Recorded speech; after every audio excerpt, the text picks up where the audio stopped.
একটা জিনিস কি জানেন, বিএমপি গর্ত খুঁড়েছিল, যে গর্ত খুঁড়েছিল সেই গর্তই বিএমপি পড়ল। দেখেন, ডক্টর শফিকুর রহমানকে ফাঁসানোর চেষ্টা করা হয়েছে, তার হ্যান্ড পোস্ট কিন্তু হ্যাক করা হয়েছে। সাইমা জাহান হ্যাক করছে, হ্যাক করে অবৈধ মানে খারাপ নীতি বা চোখ দিয়েছে।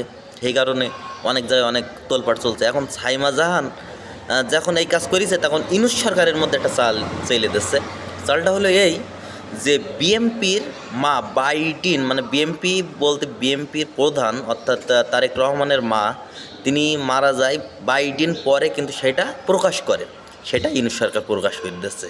এখন বিএমপি আস্তে আস্তে আস্তে আস্তে সোজা হয়ে যাচ্ছে, কারণ ইউনূস চাইছিল যে সুস্থ নির্বাচন করবে, কিন্তু বিএমপি যেমন শফিকুর রহমানের পিছনে লাগছে, তেমন শফিকুর রহমান তো এ নিয়ে করবে না। তাই ইউনূস সরকার দেখছে যে আমারও ক্ষমতা নেই, ইউনূস সরকার পিছনে লেগেছে তারেক রহমানের।